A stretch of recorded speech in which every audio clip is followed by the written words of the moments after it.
The Venturi 300 Atlantique is a car that, at first glance, seems to have come straight out of a dream of Gerard Godefroy, this genius whose pencil stroke could make Leonardo da Vinci himself blush. Born in haste under the guidance of a new owner full of good intentions, the 300 Atlantique was supposed to be the white knight of the brand. She was there to set the course straight, to make Venturi a name as respected as Porsche or Ferrari. Ambitious, absolutely realistic, well, not really. Because despite its design and technical efforts, the poor Atlantique had to fight with a child's budget. The result is a superb, promising GT, but condemned to anonymity. A shooting star in the dark sky of the automotive industry. It shone briefly. Today, we revisit its history one.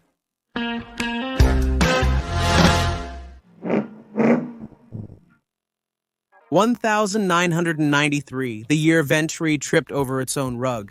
Certainly, they shone at the 24 Hours of Le Mans, and the Gentleman Driver Trophy made its little effect. But let's be honest, this year will mainly remain a black year.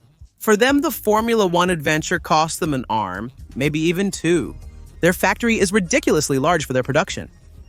And then there was Didier Prima, the main shareholder, ready to do anything to save the company.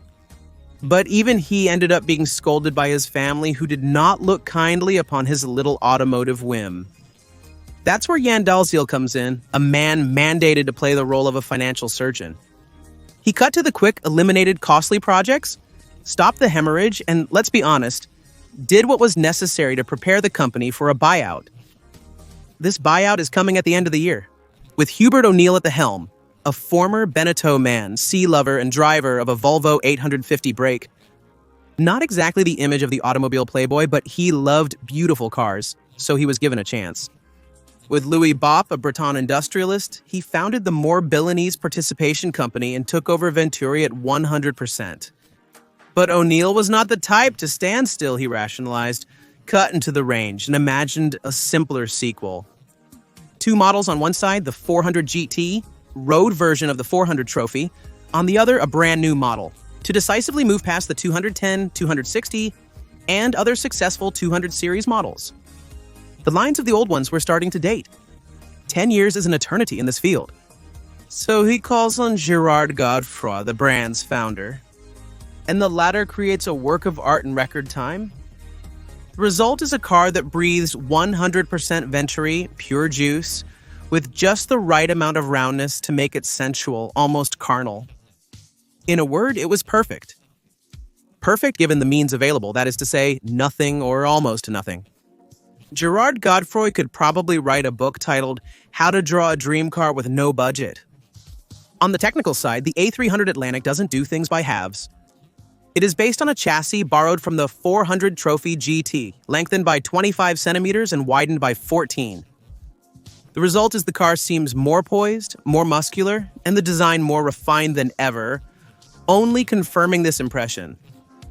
Under the hood, or rather behind the seats, we find the venerable PRV. Here it is boosted to 32 feet, 3, -3, with 12 valves, a turbo Garrett T, 3 blowing like an angry dragon, and a computer that orchestrates this whole little world. 281 horsepower and 420 Nm of torque from 2,500 RPM. All this propels the beast to 280 km/h and allows it to go from 0 to 100 in just 5 seconds. Enough to rival the Porsche 911 993 or the Lotus Esprit of the era.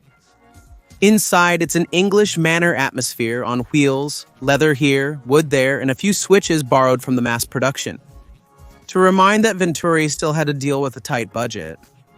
But the whole thing works, and you feel as good on board as you do by a fireplace with a glass of Chianti.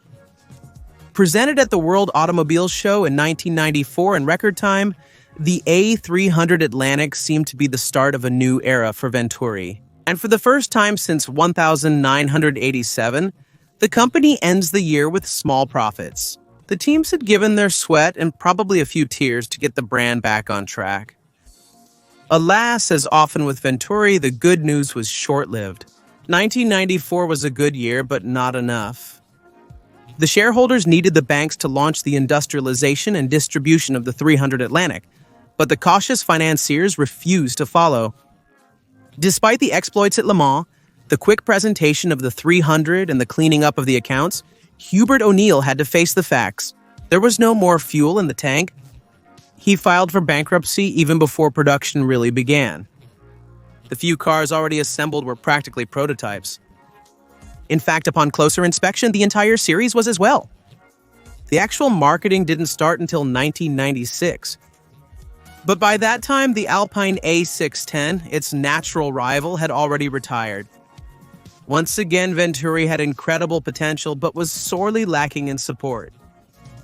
In the meantime, Venturi came under the control of the Thai group Nacher & Benz, a distributor of luxury cars in Southeast Asia and Oceania. At first glance, this seemed to be good news as some fresh money was coming into the coffers. As a result, the 300 Atlantique was ready for marketing. But to buy it, you had to be seriously a fan or seriously blind to the warning signals. The price, however, was quite correct, but the problem was trust. What would happen if Venturi were to disappear, taking with it the spare parts, warranties, and all hope of maintenance? Despite this, Nacher & Benz still managed to produce 18 cars between 1995 and 1996, then 20 more in 1997. But unfortunately, this was not enough to make a car manufacturer like Venturi profitable. And then, as if that wasn't enough, the financial crisis hit Nacher & Benz head-on. Imagine a ship already sinking and then holes are being drilled into the lifeboats. Add to that another problem. The 5.6 PR5, this legendary but aging engine, was taking its bow. Venturi, lacking ideas and resources, followed its Belgian distributor to cobble together a twin-turbo version of this new block. The result was a 2,945cc, topped with two turbos offering 310 horsepower. Impressive on paper, but with less torque. 394 Nm at 3,800 revolutions per minute. And in the meantime, this biturbo model, Nacher & Benz has attempted another desperate maneuver to seduce the Asian and Middle Eastern markets with an automatic version equipped with the atmospheric engine producing 210 horsepower. The car thus lost all sporting pretensions. Result: only 6 copies produced, 3 in 1998 and 3 others in 1999. 3 GTR racing models were also created, but it was too little and above all too late. Car & Benz had to throw in the towel and the company once again filed for bankruptcy. Some takeover proposals emerged, some respecting the identity of Venturi, others a little less. But in the end, it was Gildo Palanca-Pastor, a Monegasque real estate developer who won the bid in 2000. He immediately closed the historic factory to focus on a brand new project, a lightweight car, the Fetish. Unfortunately, due to a lack of engine, this car turned into an electric pioneer in 2005, which was not at all planned initially. Only 67 of the 300 Atlantique were produced, 13 biturbos, 6 automatics, and 45 monoturbos PRV. So it's an absolute rarity. And it's a real shame because this lively, incisive car, as precise as a Swiss scalpel, deserved a much more glorious fate. But the reality is there. Between a lack of image, plummeting confidence, a visceral fear of depreciation, a high price, and an ineffective distribution network, it had no chance of winning over the general public. Yet, the foundations laid by Hubert O'Neill were solid. But it seems that Nacher & Benz had as much strategic vision as a cat watching the fall of Bitcoin. The result of vague ambitions, derisory means, and a company that was content to prolong its agony but with style. That said, let's not be too hard. The 300 Atlantique is still one of the most beautiful GTs ever made by France. A timeless design, a feline look, and a mechanism that, even if it doesn't have the pedigree of an Italian 512, still makes purists shudder. And in the end, it touched hearts. And sometimes that's all that matters. Honestly, doesn't this Venturi appeal to you? Tell me that in the comments. And don't forget to subscribe so you don't miss all the new videos every week. Thanks to everyone. Bye.